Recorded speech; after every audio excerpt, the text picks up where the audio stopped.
చేయమంటారు. మీరు అతనితో మాట్లాడిస్తా అంటారు, మాట్లాడిస్తారు. ఎన్నిసార్లు సార్ ఫోన్ చేశాను? గుంటి నాగరాజు గారు నిన్న లైవ్ లో ఉన్నాను సార్, 7 సార్లు చేశారు. లేకపోతే మీ ఫోన్ ఎత్తనా చెప్పండి, మీరంటే అభిమానమా కాదా? కాదు, ఇప్పుడు అతను ఉన్నాడు కదా, అతనితో నేను మాట్లాడేవాడిగా అజయ్ బాబుతో. అతను అతను అతని పరిజ్ఞానం ఎంతో, అతని జ్ఞానం ఎంతో మాకు అర్థమైద్ది, ప్రపంచంలో ప్రేక్షకులకు అర్థమైద్దిగా మీ ద్వారా. అయ్యో మరి నాకు తెలియదు, మీరు నాతో మాట్లాడతాను కానీ నేను అనుకుంటున్నాను. లేదంటే ఒక మెసేజ్ పెట్టినా నేను అజయ్ బాబుతో మాట్లాడాలనుకుంటున్నాను అంటే వెంటనే ఆ లైవ్ లో ఇట్లా చేస్తున్నారండి మా ఫోన్ ఎత్తనంటే అది బ్రహ్మాండంగా సరిపోయేదిగా. నేను అందుకే కదా అన్నిసార్లు చేసింది, లేకపోతే ఏది చేస్తాను. లేదు లేదు, మీరు చూడలేదమ్మా. ఉన్నారు లేకపోతే అజయ్ బాబు గారితో అని చెప్పేసి, సరే మనోడు జ్ఞానం ఏందో ఒకసారి అర్థమైద్దిగా మనకు కూడా. అతను ఎంత దుర్మార్గుడో మీకు అర్థం అవుతుందో అర్థం అవ్వట్లేదో, అర్థమయ్యి తెలిసి కూడా మీరు చేస్తున్నారో మనకు తెలియదు కానీ, ఇప్పుడు నిన్న మాట్లాడిన మాటల్లో ఎక్కడ తప్పుంది?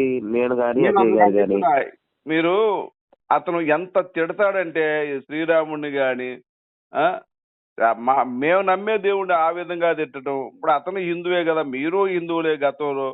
సరే మీ ఇష్టం, మారారు. మరి మన దేవుళ్ళని తిట్టుకోవడం ఎందుకు? గతంలో మీరు పుట్టకే అది కదా. ఏమండి ఏమండి ఉమ్.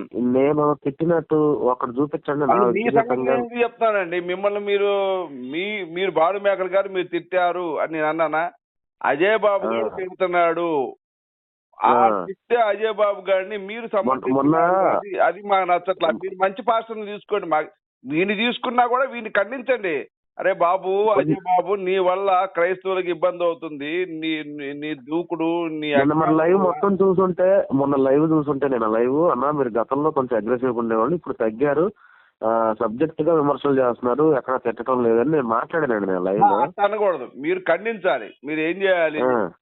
నిజంగా నేను నీ ఫ్రెండ్ అని లైవ్ లో ఎందుకు చెప్పాను? మీరు నా ఫ్రెండ్ అని, నిజంగా ఫ్రెండే, నిజం చెప్తున్నాను కదా. మీరు నేను మిమ్మల్ని కలవకపోయినా నేను ఫ్రెండ్ గానే చూస్తా. వాళ్ళ వల్ల మనం కలిసాంగా, మనం బషీర్ మాస్టర్ తో 2 సంవత్సరాల కిందటే కలిసాంగా. ఓకే. మీరు నేను చెప్పేది ఏనండి, మీరు నెగిటివ్ ట్రోల్స్ కి వెళ్తున్నారు. అజయ్ బాబు గారు ఆడు పెద్ద దుర్మార్గుడు, వాడు గాని అజయ్ వినండి కొంచెం వినండి నా మాట. వీళ్ళు సమాజాన్ని విచ్ఛిన్నం చేస్తున్నారు, తెలుసా మీకు? వీడు హిందూ, క్రైస్తవులు, ముస్లింస్ ఒకటి అంటున్నారు. మరి అదే క్రైస్తవుల్ని ముస్లింస్ కొత్తకు వస్తున్నారు అక్కడ. మరి ఆ విషయం ఎందుకు మాట్లాడలేదు వీడు? అక్కడ క్రైస్తవులు కాదా వేరే దేశంలో, వెనిజులాలో?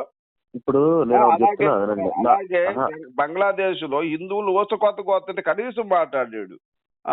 ఎట్లా ఒకటవుతారండి? నువ్వు ఏదో మతం తీసుకున్నంత మాత్రాన మేము ముస్లింస్ ఒకటే అంటే అలాగే. ఇప్పుడు కాదన్నా, ఇప్పుడు నిన్న లైవ్ లో నువ్వేం పెట్టావు? లైవ్ లో వాయించిన భాను మేకలా కానీ పెట్టావు, ఏం వాయించాను నన్ను? లైవ్ లో వాయించిన భాను మేకలా అని లైవ్ లో వాయించానని చెప్పి వాయించడాన్ని పెట్లా. భాను మేకల లైవ్ లోకి వెళ్ళి క్లాస్ తీసుకున్న యాక్టర్ రాజు క్లాసేగా తీసుకుంది. వాయించాడు, కొట్టాడు, తిట్టాడు అని నేను పెట్టానా?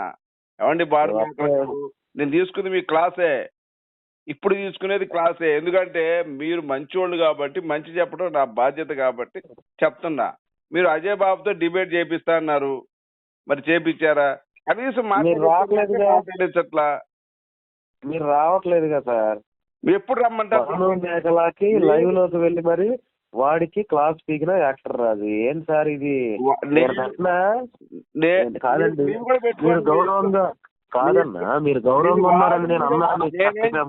నేను మా ఎడిటర్ ఏం పెట్టారంటే, భాను మేకలకి లైవ్ లో వెళ్ళి క్లాస్ పీకిన యాక్టర్ రాదని పెట్టండి అన్న. మనోడు అదేం పెట్టుకోవచ్చు, అది వదిలేయండి.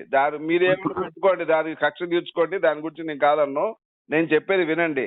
మీరు గనక అజయ్ బాబుతో గాని, అభినవ్ దర్శన్ తో గాని లైవ్ పెట్టిస్తే రావడానికి నేను సిద్ధంగా ఉన్నా. సిద్ధాంతపరంగా అతనితో మాట్లాడడానికి నేను సిద్ధంగా ఉన్నా. నా సిద్ధాంతం కూడా దాడి చేయటం కానివ్వండి, మత గ్రంథాలను దూషించడం కానివ్వండి, మత గ్రంథాలను ఉచ్చబోయాలని అంటం కానివ్వండి నా సిద్ధాంతం కాదు.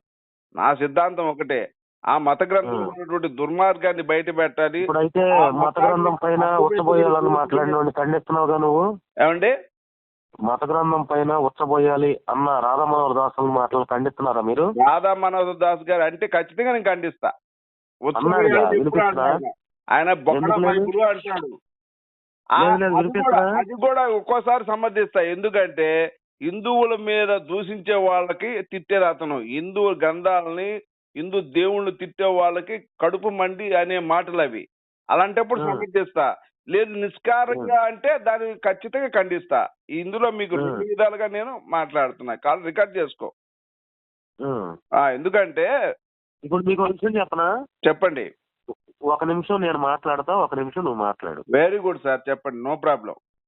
ఇప్పుడు ఇస్కాన్ గ్రంథంలో శ్రీకృష్ణుడి యొక్క కొడుకుగా యేసు ప్రభుని ఆ గ్రంథంలో రాసుకున్నారు.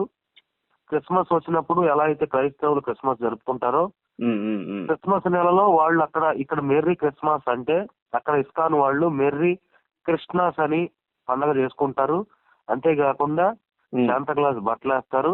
గ్రంథంలోనే ఉంది ఏమని, శ్రీకృష్ణుడి యొక్క కొడుకుగా యేసు ప్రభు అని రాసుకున్నప్పుడు ఇదే హరే కృష్ణ అని చెప్పి రాధా మనోహర్ దాస్ ఇస్కాన్ టెంపుల్ నుంచి వచ్చి, లేకపోతే ఇస్కాన్ సంస్థ నుంచి వచ్చి అదే అవతారంతో ఈ రోజు ఉండి ఎవరు ఫోన్ చేసినా హరే కృష్ణ అన్నప్పుడు, మరి కృష్ణుడి కొడుకు అయినటువంటి యేసు ప్రభువుని ఎందుకు పూజించట్లేదు, ఎందుకు గౌరవించట్లేదు? పూజించకపోవడం పక్కన పెట్టండి. అంటే ఇస్కాన్ గ్రంథాలను కూడా రాధా మనోహర్ దాస్ అనుసరించడా?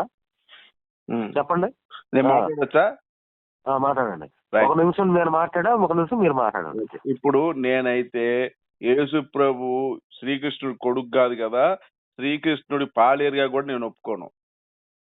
మరి అది ఇస్కాన్ వాళ్ళు ఎందుకు రాసుకున్నారు అలాగా? ఒప్పుకోను. అది రాసిన వాడిని కూడా చెప్పుతో కొడతా. ఎవరైతే గ్రంథాల్లో రాశాడు యేసు ప్రభు ఈ శ్రీకృష్ణుడి కొడుకు అని రాసింటే మాత్రం రాసిన వాడిని కూడా నేను బాటా చెప్పుతో కొడతా. కనీసం రాసిన గ్రంథం వాట్సాప్ చేయనా? మీ నెంబర్కి వాట్సాప్ ఉందా? ఇది నేను వాట్సాప్ కూడా చేస్తా.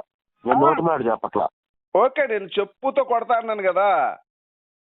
అసలు సంబంధం లేదండి. కొడుకుగా కాదు, పాలేరుగా కూడా పనికిరాడు. యేసు ప్రభువు వారు బైబుల్లో ఎక్కడ లేడండి. మిమ్మల్ని మభ్య పెట్టి మతం మారుస్తున్నారు. మీలాంటి మంచి తప్పండి. ఇదిగోండి మీరు నాకు ఫోన్ చేసి నేను వాళ్ళని తిట్టే వాళ్ళు అయితే మీరు ఆ తిట్టుడు భాష నాతో మాట్లాడవచ్చు. మనం సబ్జెక్ట్ పరంగా మాట్లాడుతున్నప్పుడు పాలేరుగా పనికిరాడు. నేనేమన్నా అంటే బైబుల్లో యేసు ప్రభు వారు దేవుడుగా లేడు. గరికపాటి నరసింహారావు గారు శ్రీరాముడు దేవుడు కాదయ్యా, ఆయన ఒక మనిషి అని మాట్లాడుతున్నాడు. మరి ఏం సమాధానం చెప్తా? ఆయన్ని ఖండిస్తారా?